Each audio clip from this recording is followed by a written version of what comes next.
उनको टॉर्चर जो करते हैं वो लोग ज्यादातर रिकवरी वाले होते हैं या एनबीएफसी के लोग होते हैं। एनबीएफसी रिकवरी के लिए अलग लोग नहीं रखती, एनबीएफसी के लोग ही होते हैं, एम्प्लॉय होते हैं। उन्हें नियम मालूम है, उन्हें मालूम है टॉर्चर नहीं किया जा सकता, बदतमीजी नहीं की जा सकती, मिसबिहेव नहीं किया जा सकता, लेकिन वो ऐसा कर पा रहे हैं क्योंकि कस्टमर को नियम नहीं मालूम। आज भी यूपी में पता चला एक माताजी और उनके हस्बैंड वाइफ दोनों, उनको पीटा गया, बच्चा घर पर नहीं था और 7-8 हज़ार रुपए की उसकी किस्त बनती है। थोड़ी डिले हो गई तो थोड़ी बदतमीजी हुई, बहसबाजी हुई, तो बस महिला ने इतना बोल दिया कि भाई आप ऐसे क्यों बोल रहे हैं, और मेरे बेटे आ जाएगा तो उससे बात कर लेना, तो सीधा तू तड़ाक शुरू कर दी। फिर हस्बैंड ने थोड़ा बोला भाई आप महिला से ऐसे कैसे बात कर रहे हैं, तो उसको थप्पड़ मार दिया। अब ये वो करने का अधिकार नहीं है उसको ये मालूम है, जो ये कर रहा है उसे मालूम है उसे अधिकार नहीं है, लेकिन जिसके ऊपर अत्याचार हो रहा है उसे नहीं मालूम कि ये नहीं कर सकता। जब उसे हमारी टीम ने बात की, जब उसका बेटा आया तो उसको बताया, क्योंकि ऑलरेडी जुड़ा हुआ है, केंद्र भी खोला है, तो उसने कहा ये तो नहीं कर सकते ऐसे, आपने बदतमीजी करी है। तो हमने पुलिस में भेजा, तुरंत पुलिस ने एक्शन लिया, उस रिकवरी वाले को बुलाया, उसकी कंपनी को बुलाया और उनके ऊपर आज एक्शन हो रहा है, एफआईआर भी हो गई। क्यों हुआ? क्योंकि वो अवेयर था, उनका बेटा। अगर माताजी और पिताजी जिनके साथ बदतमीजी हुई, अगर वो अवेयर होते तो बदतमीजी नहीं होती। समस्या क्या है? हमें अवेयर होना है पहले। दूसरा, जैसा अभी हरप्रीत जी ने भी कहा, और बात सही है, प्रशासन से हमारी कोई लड़ाई नहीं है, लेकिन प्रशासन हमारा सहयोग कब करेगा? जब हम प्रशासन के पास जाएंगे अपनी बात करने। अब दो विकल्प हैं, या तो इंतजार करो उस दिन का, उस मनहूस घड़ी का, कि कोई रिकवरी वाला आए, बदतमीजी करे और फिर हम प्रशासन के पास जाएं। एक दूसरा विकल्प है, आज ही हम तय कर लें कि हमारे यहां कोई बदतमीजी करने ना आए, हम प्रशासन यहां चले जाएं। कल औरंगाबाद में हुआ, उससे पहले कल इंदौर में ही हुआ। हम लोगों ने क्या किया, ग्रुप बनाया और जो केंद्र प्रमुख हैं वो लोगों ने 10-10, 20-20 लोगों इकट्ठा करके 50, 60, 100 लोगों की टीम बनाई, उनके साइन करवाए बाकायदा कि हम ज्ञापन देना चाहते हैं डीएम साहब। डीएम साहब से मिले, पहले उन्हें समझाया कि कर्ज मुक्त भारत अभियान क्या है। अभियान निःशुल्क चल रहा है ये भी बताया गया, लाखों लोग जुड़ चुके हैं। आज की डेट में अगर बात करूं तो 9 लाख से ज्यादा लोगों का परिवार है हमारा, और 9 लाख कोई छोटी संख्या नहीं होती है, 9 लाख परिवार है। और ये कौन सा परिवार है? व्यापारी परिवार है, और एक व्यापारी परिवार कम से कम 100 लोगों से कनेक्ट रहता है, 50 से व्यापार लेता है, 50 को व्यापार देता है। तो आप सोचिए कि ये 9 लाख नहीं है, ये 9 करोड़ है, मान करके चलिए आप, और ये संख्या दिन पर दिन बढ़ रही है। उन्हें बताया गया डीएम साहब को कि ऐसे ऐसे है, मेरे बारे में बताया गया, हमारी टीम के बारे में बताया गया। औरंगाबाद के डीएम सुनते थे मेरी वीडियोस, डीएम के जो असिस्टेंट थे वो सुनते, उन्होंने कहा हाँ मुझे पता है, ये तो अभियान चल रहा है, पूरे देश में चल रहा है, आप लोग बहुत अच्छा काम कर रहे हैं। अब डीएम ने पूछा आप क्या चाहते हैं? भाई हम 3 चीजें चाहते हैं, और यही 3 चीजों की मांग करनी है।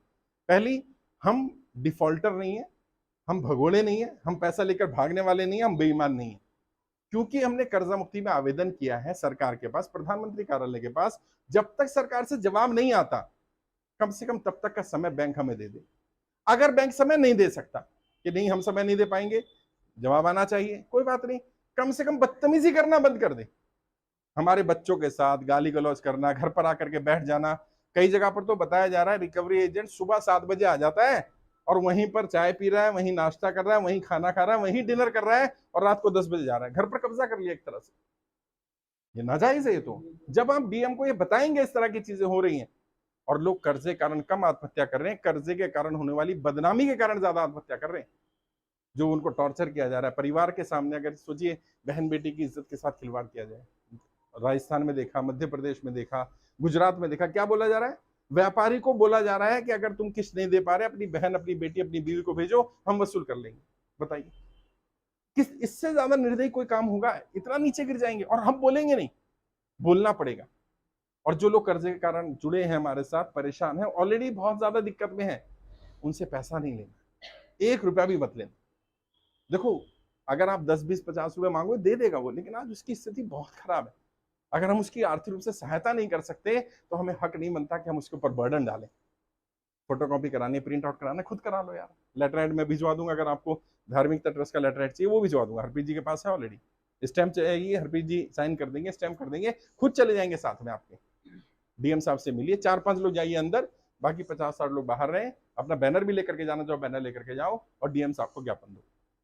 सेम ज्ञापन डीएसपी को भी दे सकते हो, डीसीपी को दे सकते हो दिल्ली में, क्योंकि पुलिस का अधिकारी वही है, डिस्ट्रिक्ट में बैठता है डीसीपी। डीसीपी को बता दो कि भाई पुलिस वालों की आड़ में ये लोग काम कर रहे हैं, क्योंकि जो साहूकार है खासकर से, ये क्या करता है, लोकल थाने में सेटिंग करके रखता है, पुलिस वाले से सेटिंग रखता है, एसएचओ तक तो नहीं पहुंचता, सब इंस्पेक्टर तक साइड में रखता है, लेकिन जब डीएसपी से ऑर्डर आ जाएगा, डीसीपी से ऑर्डर आ जाएगा, तो उसकी चलने वाली नहीं। और बताओ क्लियरली कि भाई हम पैसा देना चाहते हैं, आज हमारी स्थिति खराब है, और स्थिति क्यों खराब हुई है। अगर लेटर लगा करके दे सकते हो तो लेटर भी दो, खाली डीएम को एक लेटर नहीं देना, हर कोई जो 50 लोग आए वो अपनी लिख करके दें, मेरा व्यापार चलता था, इतना व्यापार था, इतनी टर्नओवर थी, नोटबंदी आई, जीएसटी आया, लॉकडाउन आया, जो भी समस्या आई, इस कारण मैं कर्जे की दलदल में फंसा। क्योंकि ये प्रशासन के लोग जब मीटिंग करते हैं तो उन मीटिंग में सांसद भी बैठता है, विधायक भी बैठते हैं, मंत्री भी बैठते हैं। वहां जब प्रशासन के लोग बोलेंगे कि भाई ये समस्याएं चल रही हैं, तो सरकार पर भी दबाव पड़ेगा। हमारी शासन से प्रशासन से कोई लड़ाई नहीं है, हमारी किसी नेता किसी पार्टी से लड़ाई नहीं है, हमारी तो एक जायज सी मांग है, कर्जे कारण कोई व्यक्ति आत्महत्या ना करे, और जो आत्महत्या कर चुके हैं उनको भी न्याय मिलना चाहिए। बहुत सारे लोग कर्जे कारण आत्महत्या कर गए, उन्हें न्याय कौन दिलाएगा, उन्हें हम न्याय दिलाएंगे। और मैं समझता हूं ये प्रशासन की नाकामयाबी है। अगर कोई व्यक्ति कर्जे कारण आत्महत्या कर रहा है, मरना नहीं चाहता कोई व्यक्ति, अगर मर रहा है तो सोचिए कितनी दिक्कतें होंगी, परिवार के परिवार तबाह हो रहे हैं यार, और हम उन्हें रोक नहीं पा रहे। ये सरकार की जिम्मेदारी बनती थी। नोटबंदी आपने तो नहीं करी, जीएसटी आपने तो नहीं लगाया, लॉकडाउन आपने तो नहीं लगाया। जब व्यापारी को ये बात समझाओगे, व्यक्ति को ये बात समझाओगे, नौकरी करने वालों को समझाओगे,